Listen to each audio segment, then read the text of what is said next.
We've all been there before, and it's not a good feeling. You've published your book and you've worked so hard on it, but for some reason you're getting low to no sales.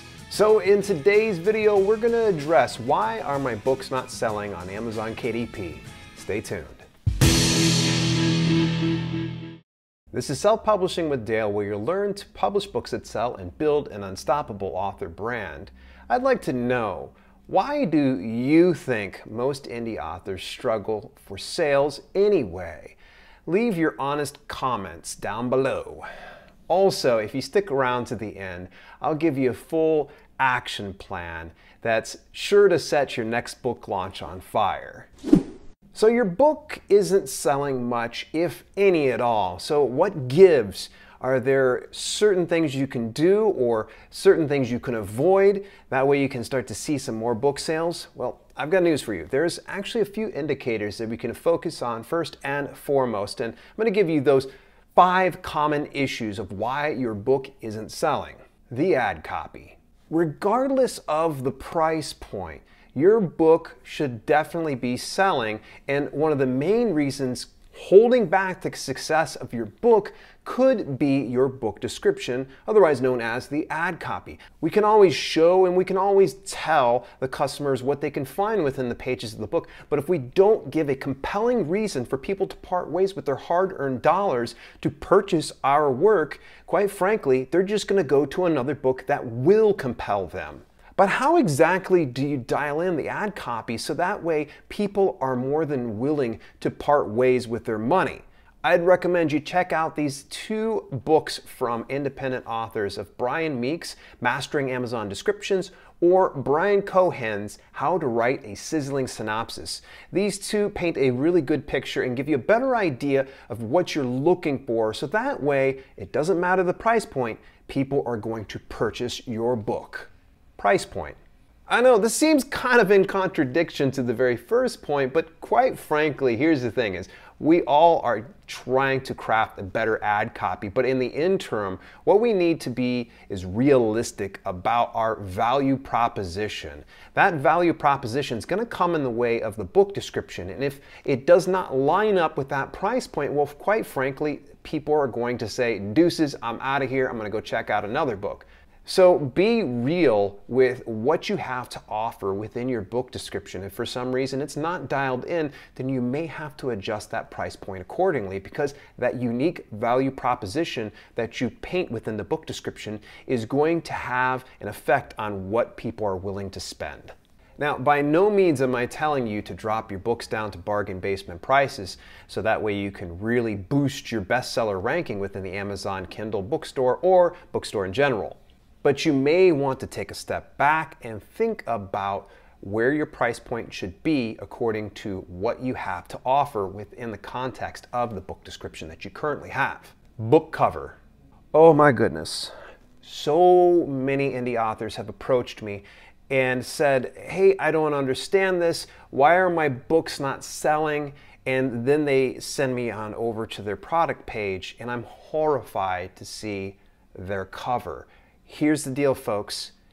People do judge books by their covers, and quite frankly, they're not willing to spend time, much less their money, on a book that does not have a good cover on it. And let's face the facts. You might be a great writer. You could even dial in your price point just perfectly, and your ad copy is on the money. But if your book cover is hit, or if it looks completely JoJo, quite frankly, people are going to pass. And here's the thing, if you are a writer, stick to writing. Find a good professional book cover designer who knows precisely what your market's looking for and what they are willing to spend money on. I get it, you want to do it all yourself, and I've been there too. But here's the thing, DIY style book covers aren't going to get your book sales going like you think they should. And you may be able to say your writing's great, and that's fantastic, and maybe some of your readers say your content is awesome. But let's be real here for just a second.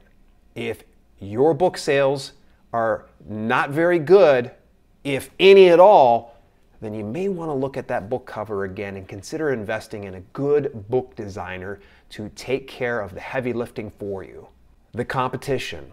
There are so many super competitive niches out there, including spaces like children's books, self-help, fitness, among many others. If you're positioning yourself within a hyper-competitive niche and publishing and praying and hoping for the best, well, quite frankly, you are setting yourself up for failure.